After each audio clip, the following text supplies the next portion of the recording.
I grew up on The Lion King.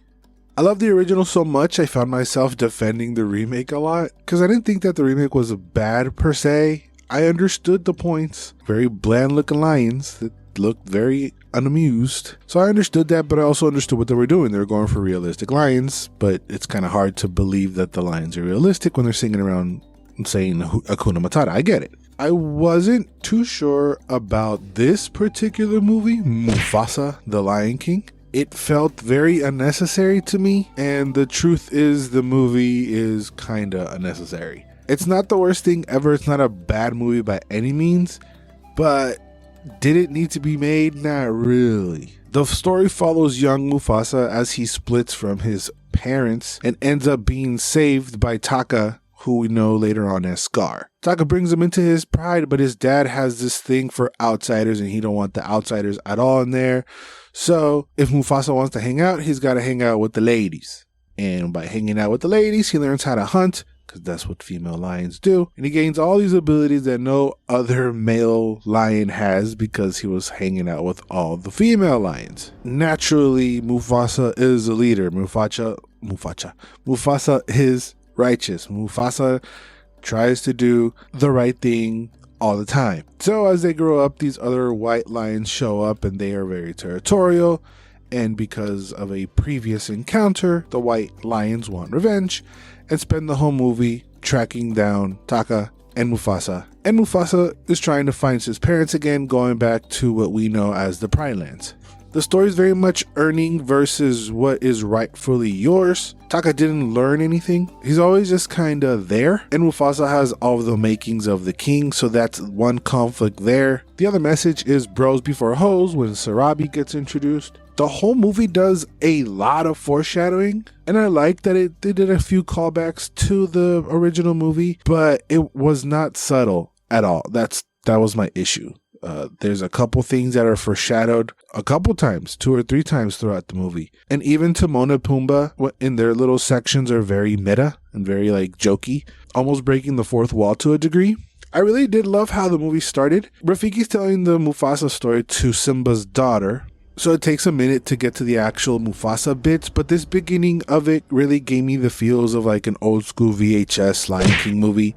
You know, we used to watch those all the time back in the day. So because Rafiki's telling the story, there's a lot of cutbacks to Timon and Pumbaa dropping some comedic reliefs. And I can see how that can rub people the wrong way. I was actually chuckling at some of the goofy, shenanigans they were doing. And again, they were kind of meta as well.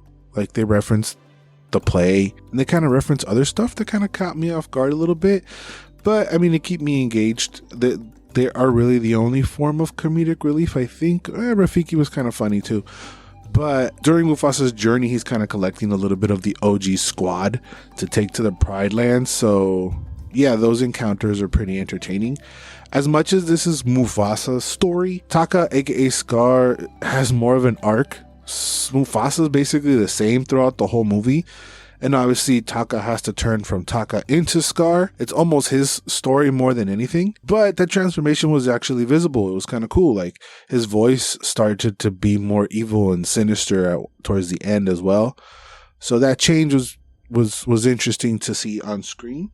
And I could see it because it definitely felt like this movie's point of emphasis was to make the lines more expressive. You can tell just by looking at the trailer, you can interpret what the character is feeling with their facial animations. That was one of the big things, is like it just looks like lions hanging out, but in this movie they do feel more expressive, which visually I loved how everything looked. Like the CGI from this thing is gorgeous.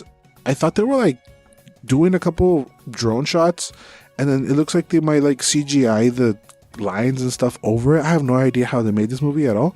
Might have to wait for the extras on Disney Plus. But everything looked how it's supposed to. The CGI on this thing is really, really gorgeous. I really, really liked a lot of the action shots as well. Like the direction of the movie is very fun. Like even in the trailer when at one point they fall into the water and you can see that Taka and Mufasa are talking to each other, and then there's a zoom into behind them one of the white lions coming down and chasing them. There's a lot of stuff like that, a lot of fun direction in the action. It feels like it's directed almost like an action movie, and I appreciated that. I thought that was really fun. And the movie has kind of like a blistering pace to like nowhere. It's very weird because it feels like it's for like this generation of short attention span. It just feels like one thing after another happens, but it's really slow in progressing the story aspect of the film, which is very confusing. Like, he gets lost, right? And then Taka saves him. And then after that, it's the conflict between Taka's pride and his dad, who's the king, and Mufasa. And then he's racing, and then he comes back. And then they're singing that they're brothers. And then he's grown. And then the white lions come. Like, there's a lot of things happening one after the other. Towards the third act, it does feel like it slows down to me. Once the chase literally slows down. But the pace is just one thing after the other. It doesn't really take a break. Like, I wasn't bored by any means, but at the same time, I felt like, this could have been cut out, actually. I thought the voice acting was great.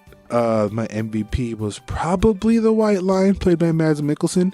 He does a very good job in playing a very cool, believable, scary villain. He's kind of cool. What I didn't like was Disney being all woke. Why do the White Lions have to be the bad guys, Disney, huh? What are you trying to say, huh? Woke ass Disney trying to put down the white man all the time. So stupid.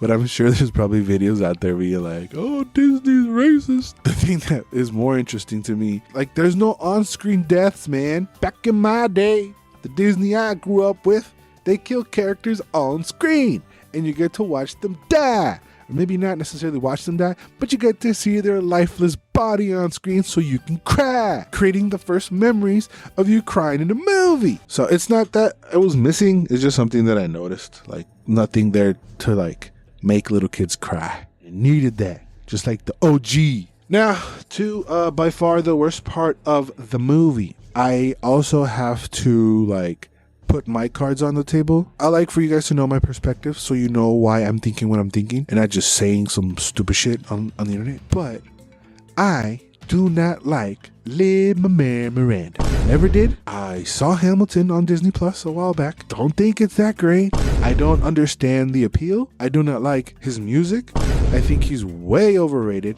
And I don't understand why, for the love of God, Disney keeps employing this man. Reasons I don't like him. Number one, all his music sounds exactly the same. Number two, and most importantly, I will never forgive him for Scuttlebutt. Remember my song in the swamp when I was like, whap, chicka, whap, whap, chicka, whap. I remember. I guess just because he talks faster in his songs, I don't get it. Please explain it to me. I don't understand. And in this movie, he doesn't do anything to change my mind, especially by making what is by far the worst villain song of all time. 'Cause I'm gonna be the last thing you see before you go. Bye-bye. There you go. Bye-bye. Bye-bye? You're gonna go bye-bye. What? That's not scary way. You got this big-ass white lion voiced by Mads Mikkelsen, and you have him running around the pride singing bye-bye? It's so scary. And you know what pisses me off the most? One of my favorite movies of all times is The Warriors, and he's turning it into a musical. Keeps touching my shit. I love Lion King. He's over here messing with the Lion King. That's two of my top 5 favorite movies, man.